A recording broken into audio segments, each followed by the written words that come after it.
Ndër të tjera në këtë edicion informativ do të ndiqni një apartament është përfshirë nga flankët në lagjen Pavarësia, shkak rrjedhja e 3 bomblave të gazit. Zjarri në zonën e Orikumi ndihmohet nga era e fortë. Finalizohet operacioni Fake Cash, goditet rasti i shpërndarjes së kartmonedhave falc. Zotrimi një pune në Shqipëri edhe për shqiptarët që jetojnë jashtë saj. Shikues të Blu, përshëndetje, takohemi së bashku në këtë edicion qendror informativ duke u ndalur në aktualitet.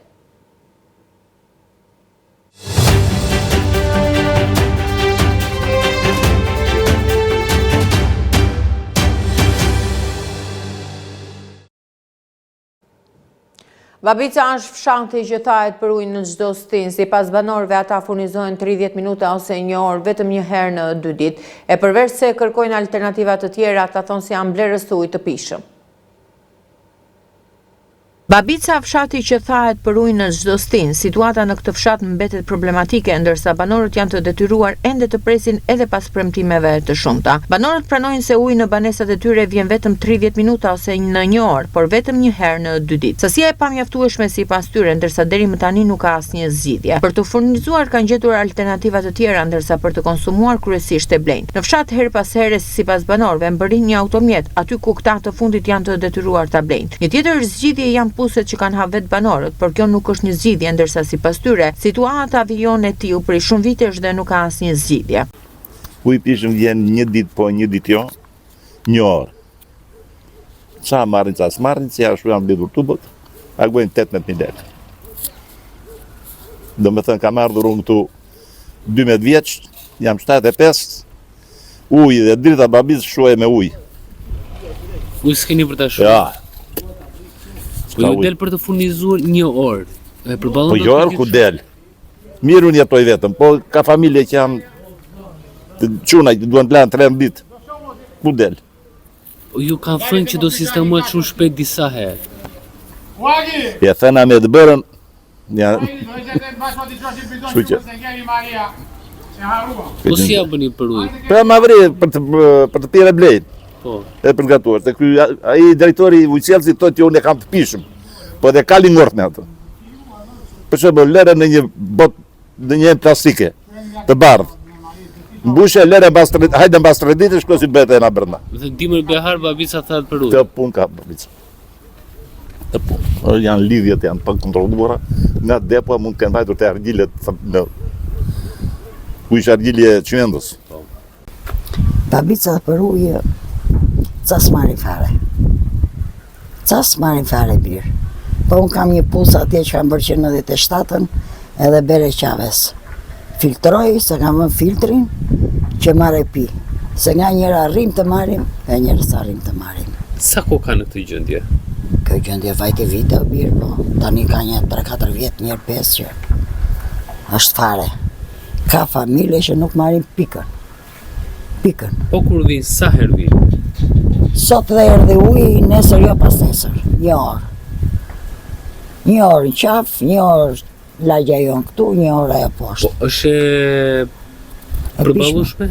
Po jo, more birë, ku është nuk marrin, them. Nuk marrin, më të shumtit nuk marrin. Për të pirë si ja bëni?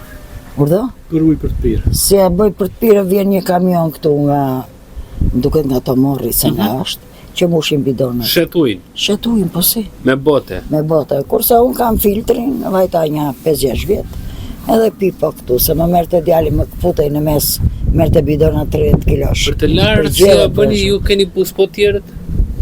Po dhe pusi më birë, sa do ashtu dhe pusi. Unë jam 8 veta në shtëpi. Sikur njerë duar të lajnë të 8, imagjino. Si ja bëjnë, nuk kanë ujë birë, nuk kanë ujë. Shumë familje nuk marrin fare. Te po vete ka të qa 10 vjeta, 15 vjetë, na i hoqen e kishim nga Vlora, e na dhanë ujë lumi. Që spim në ata, po blej ujë 800 lek bidonin. Marë 3 bidona, bëj llogari me një pension, valla. Qysh do bëjmë? S'kemi ujë të pishëm. Po kanë thënë disa herë që do rregullohet, do furnizohet. Kush do ta rregulloj atë që nëna? Kush do i rregulloj? Ne u meruam djalo. Blejmë ujë edhe japim edhe ujë lumi, 20.000 lek në muaj. Është vështirë për ju? Po, shumë.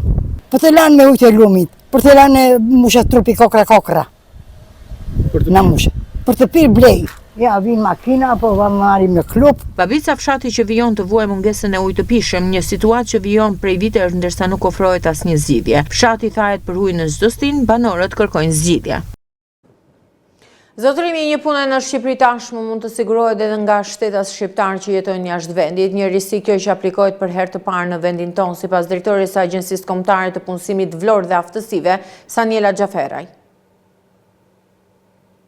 Zotimi, një punë në Shqipëri tashmë mund të sigurohet edhe nga shtetas shqiptar që jetojnë jashtë vendit. Një risi që tashmë aplikohet për herë të parë në vendin tonë mes portalit puna.gov.al. Drejtoresha e zyrës së punës në Vlorë, Saniela Xhaferi, në një intervistë për mikrofonin e Blues, ka theksuar se kjo është një mundësi mjaft e mirë për çdo që edhe pse nuk jeton në Shqipëri, të aksesohet mes këtij portali për të njohur me vendet e lira të punës. Aktualisht është brenda ndërfaqes e aplikacionit puna.gov.al, domenit është krijuar edhe ndërfaqja migrant.puna.gov.al.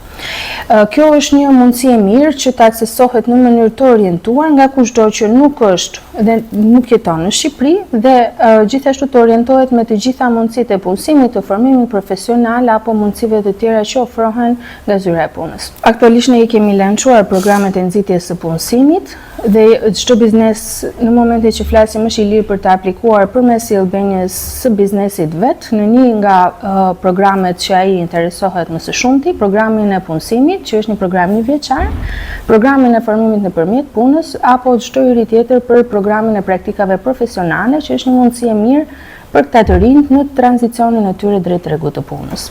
Duke që ndodhet këto programe, a janë të njohura vetëm për brenda territorit Shqipërisë apo janë programe të cilët mund të zgjidhen punën dhe jashtë kufive?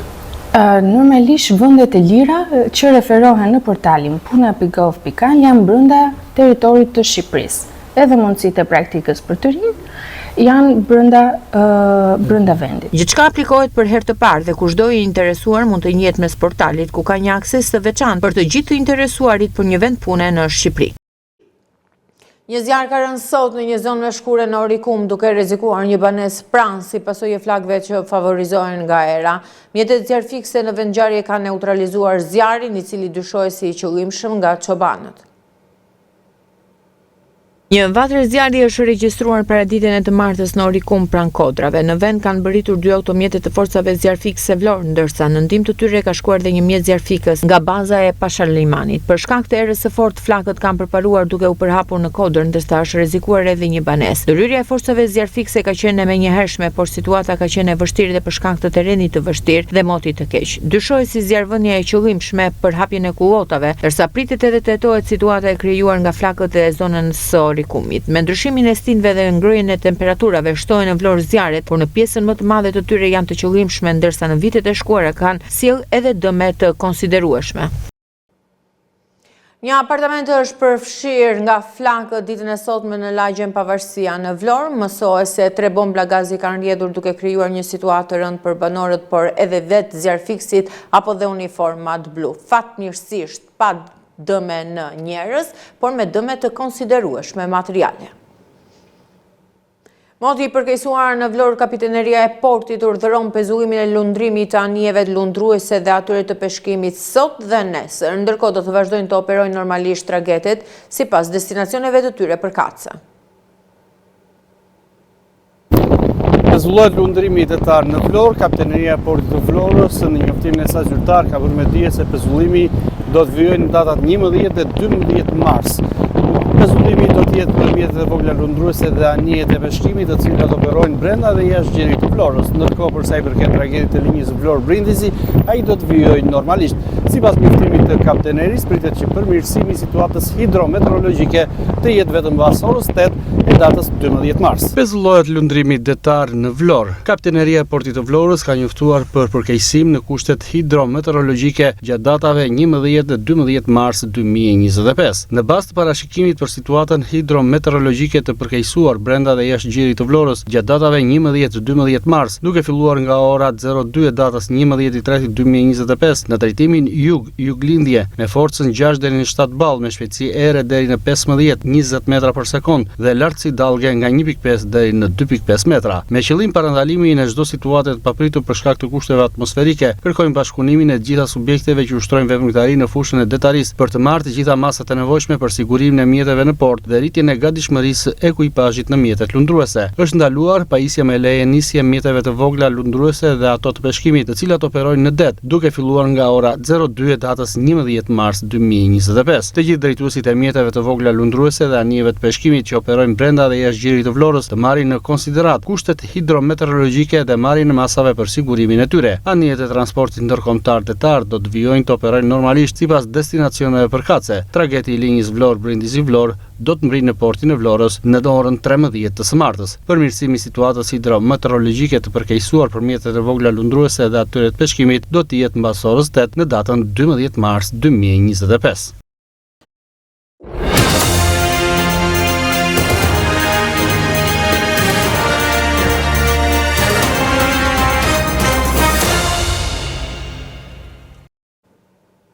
Vijojme të tjera zhvillime, një qif francez është gjetur dhe shpëtuar këtë mbrëmje në malin e Uogoraz nga forcat zjarrfikse të Imarës dhe posta policore Palas. 2 turistët e huaj kishin humbur pasi ishin ndarë nga guida. Fal mobilizimi i qifti francez u gjeti i padëmtuar dhe në gjendje të mirë shëndetësore pranë antenave mbi tunelin e Uogoraz.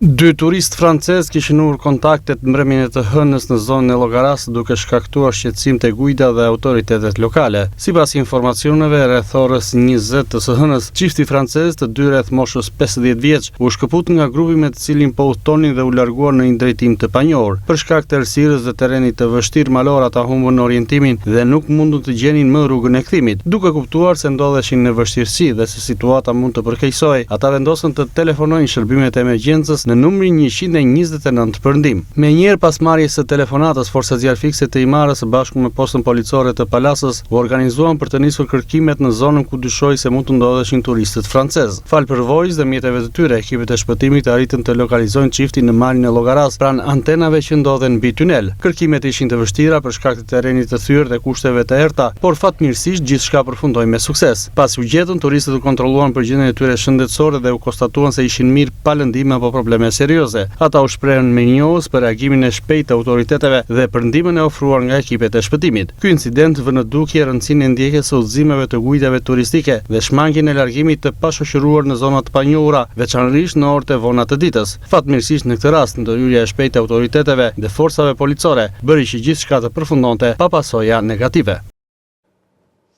Operacioni policor Fake Cash, policia ka vënë në pranga 2 shtetas që siguronin euro të falsifikuara dhe proceduar penalisht një tjetër që i fuste në treg duke kryer blerje në bizneset të ndryshme të qytetit. Finalizohet operacioni policor Fake Cash, goditet një rast i shpërndarjes së kartmonedhave të falsifikuara, vjen në pranga 2 shtetas që siguronin euro të falsifikuara dhe procedohet penalisht një tjetër që i fuste në treg duke kryer blerje në bizneset të ndryshme të qytetit. Specialistët e seksionit për krimin ekonomik dhe financiar në bashkëpunim me seksionin për mbështetjen operacionale të hetimit finalizuan me sukses operacionin policor të koduar Fake Cash. Si rezultat, u arrestuan në flagrancë shtetasit 25 vjeç banues në Skrapar, 35 vjeç banues në Përmet, si dhe u proceduan në gjendje të lirë shtetasi 24 vjeç banues në Vlorë. Nga veprimtaritë hetimore, ka rezultuar se këta shtetas në bashkëpunim me njëri tjetrin ushtronin aktivitet të kundërlishëm të shpërndarjes së kartmonedhave të falsifikuara në qytetin e Vlorës. Shtetasi dyshoi se siguronin kartmonedha false nga 2 të arrestuarit dhe më pas i fuste në treg, duke i përdorur për blerje në bizneset të ndryshme të zonës. Gjatë operacionit u sekuestrua në cilësinë e provës materiale një shumë prej 2550 eurosh të dyshuara të falsifikuara në prerje 50 dhe 100 euro. Në drejtimin e prokurorisë së Vlorës vijojnë hetimet për identifikimin dhe kapjen e personave të tjerë të përfshirë në këtë veprimtari të palishme. Materialet procedurale i kanë kaluar prokurorisë për veprime të mëtejshme.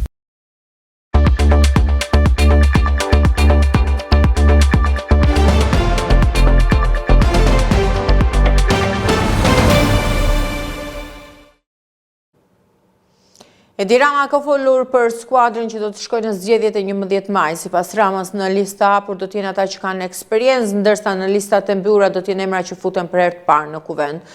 Mësohet se do të jetë ora 19 së mërkurës kur Rama dhe Kryesia Socialiste do të hartojnë listën finale për t'ia çuar KQZ-s. Do kemi një skuadër të ripërtrirë, do kemi një skuadër ku do të harmonizohet eksperienca e domosdoshme dhe energjia pozitive e motrinjve. Do kemi një skuadër që do të garantoj vazhdimsinë e një procesi historik siç është procesi i antarësimit në Bashkimin Evropian. Do të kemi një skuadër që do të jetë skuadra më e vjetër në eksperiencë dhe skuadra më e re në energji. Programi i programeve është antarësimi në Bashkimin Evropian. Ky është programi i programeve. Shikoni këtu, kur ne morëm detyrën, merrnim nga Bashkimi Evropian diçka më shumë se 200 milionë euro në vit. Sot marrim më shumë se 600 milionë euro. Do me thënë, në totalin e vetë. Pra, që të jem shumë i qartë me ju, investimet nga Bashkimi Evropian janë afro 700 milion euro. Ne jemi në krahun e drejtësisë, nuk bëjmë avokatinë as kujt, natyrisht që kemi filluar me një proces të ri ku do t'i japim opinionet tona me zë të lartë për cilësinë e drejtësisë. Që ajo shpata të mos kthehet në një forcë dëshkimore abuzive, që ajo peshorja në dorën tjetër të zonjës drejtësisë të funksionojë, që gjykata të funksionojë dhe jo të notarizoj çdo gjë që kërkon prokuroria, se për këtë punë janë gjykatat, dhe që prokurorët dhe gjykatësit të jenë të verbër, pra të paanshëm, të drejtë. Nga Burgu, presidenti i Partisë së Lirisë Ilir Meta refuzon ofertën e Berishës për të qenë në lista të mbyllura, duke vendosur të garojë si kandidat në listën e hapur të qarkut të Tiranës në koalicionet e Partisë Demokratike e Aleanca për Shqipërinë Madhështore.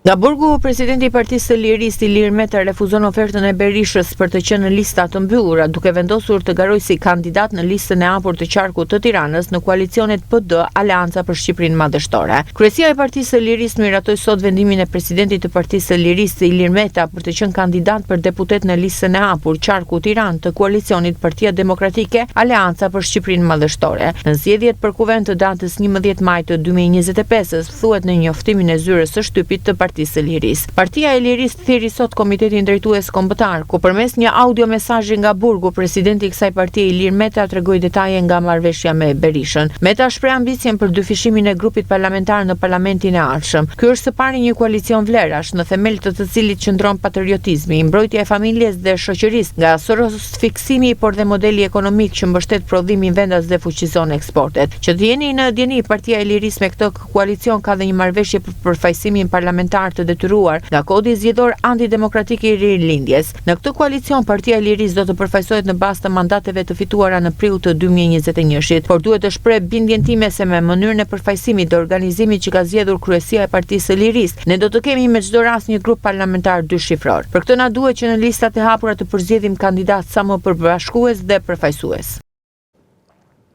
Parlamenti Evropian do të hapë një zyrë në Shqipëri për të forcuar më tej angazhimin e tij me Ballkanin Perëndimor. Në një njoftim të websajtit zyrtar të Parlamentit Evropian, thuhet se zyra e re e Parlamentit do të shërbejë si pikë kyçe kontakti midis Parlamentit Evropian dhe parlamenteve kombëtare, shoqërisë civile dhe partnerëve lokal në Ballkanin Perëndimor. Parlamenti Evropian do të hapë një zyrë në Shqipëri për të forcuar më tej angazhimin e tij me Ballkanin Perëndimor. Në një njoftim në websajtin zyrtar të Parlamentit Evropian, thuhet se në kontekstin e tensioneve në rritje gjeopolitike dhe momentit të rinovuar pas zgjerimit të BE-s, zyra e re e Parlamentit në Tiranë do të shërbejë si një pikë kyçe kontakti midis Parlamentit Evropian dhe parlamenteve kombëtare, shoqërisë civile dhe partnerëve lokal në Ballkanin Perëndimor. Zyra do të promovojë pozicionet dhe aktivitetet e Parlamentit, veçanërisht në lidhje me në BE dhe do të mbështesë demokracinë dhe reformat institucionale në rajon. Ai gjithashtu do të ndihmojë në përgatitjen dhe ndjekjen e vizitave zyrtare nga eurodeputetët, ndërkohë që do të forcojë bashkëpunimin me aktorët e tjerë të BE-s në terren dhe me organizatat ndërkombëtare dhe të shoqërisë civile. Krijimi i një zyre të Parlamentit Evropian në Tiranë nënvizon angazhimin e fortë të Parlamentit për të mbështetur vendet e Ballkanit Perëndimor në rrugën e tyre drejt antarësimit në BE, duke nxitur stabilitetin, demokracinë dhe lidhjet më të ngushta midis BE-s dhe fqinjve të saj, thuhet në këtë deklaratë.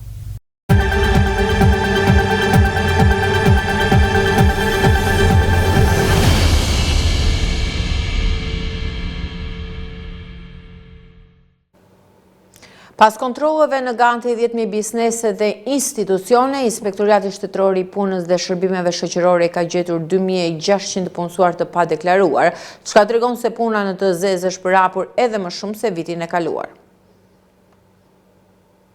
Puna në të zezë u përhap dhe më shumë vitin e shkuar pas kontrolleve në gati 10.000 biznese dhe institucione vitin e kaluar. Inspektoriati Shtetëror i Punës dhe Shërbimeve Shoqërore gjeti 2.600 të punësuar të padeklaruar. Në raport me vitin 2023, informalitetin në tregun e punës rezulton të jetë zgjeruar me 32.3%, ndërsa në krahasim me vitin 2022 me 46%. Kriza veçanërisht e 2 viteve të fundit duket se ka kthyer vëmendjen e të gjithëve tek fuqia punëtore, por jo te paga e tyre. Gati 200.000 të punësuar, apo 18.2% e totalit, rezulton të marrë një pagë minimale bruto në masën 20.000 lekë. Në raport me vitin 2023, numri të punësuarve me pagë minimale ka rënë lehtë. Tregtia, ku përfshihet dhe sektori bareve, restoranteve, hoteleve apo shërbimeve të tjera, ka patur numrin më të madh të punonjësve informal. Lista ndiqet nga ndërtimi dhe industria prodhuese, ku përfshihet dhe fasoneria. Të dhënat nga Inspektorati Shtetëror i Punës dhe Shërbimeve Shoqërore tregojnë se nga kontrollet e ushtruara vitin e shkuar u gjetën edhe 93 të huaj pa leje pune nga 27 gjatë vitit 2023.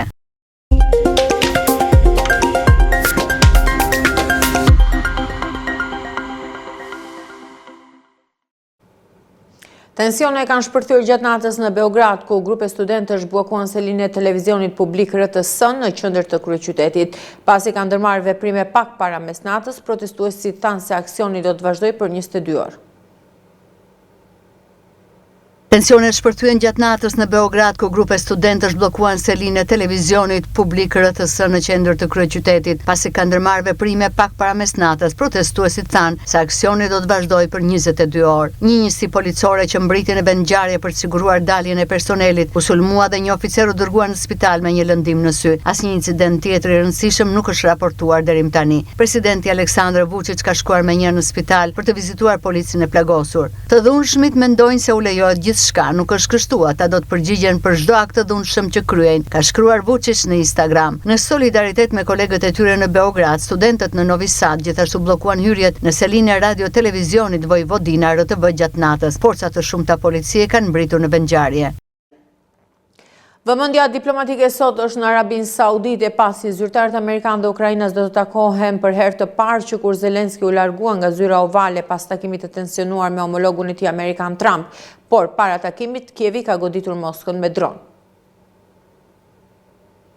Vëmendja diplomatike sot është në Arabinë Saudite, pasi zyrtarët amerikanë dhe Ukrainës do të takohen në Jeddah për herë të parë që kur Zelenski u largua nga zyra ovale pas takimit të tensionuar me homologun e tij amerikan Donald Trump. Megjithatë, disa orë para takimit, 2 persona u vranë dhe 3 të tjerë u plagosën pas një sulmi Ukrainas me dron në Moskë. Guvernatori i rajonit Andrei Voroboj tha se viktimat u gjetën në qytetet Vidnoj dhe Domodedovë në periferi të kryeqytetit rus. Të paktën 7 apartamente në një pallat të goditur janë dëmtuar. Kryebashkiaku i Moskës Sergej Sobjanin njoftoi se 73 dronë që shkonin drejt qytetit u rrëzuan dhe se mbeturinat nga një dron dëmtuan çatinë e një ndërtese. Pas sulmit, një rjet i trenave periferik u pezuan, ndërsa kufizimet e fluturimeve u vendosën në aeroportet Sheremetyevo, Domodedovo dhe Vrunkov të Moskës, të cilët u shërbejnë miliona pasagjerëve çdo vit. Sipas BBC-s, ky është një nga sulmet më të mëdha që ka pësuar rajoni i kryeqytetit rus që nga pushtimi i Ukrainës në shkurt të 2022-shit. Ndodhi vetëm disa orë përpara një takimi vendimtar të përfaqësuesve të SBA-s dhe Ukrainës në Arabinë Saudite, që synon të jap fund luftës midis Rusisë dhe Ukrainës. Në një postim në rrjetet sociale, guvernatori VRB publikoi foto që tregonin një nga apartamentet e dëmtuara, si dhe automjetet të djegura në një parking në rajonin e Moskës. Ministria ruse e mbrojtjes njoftoi më vonë se gjithsej 337 dronë ukrainas ose u kapën ose u shkatruan gjatë natës në 9 rajone të tjera ruse përtej Moskës. Faleminderit që na ndoqët, kjo ishte gjithçka e përgatitur për këtë edicion qendror. Mirupafshim.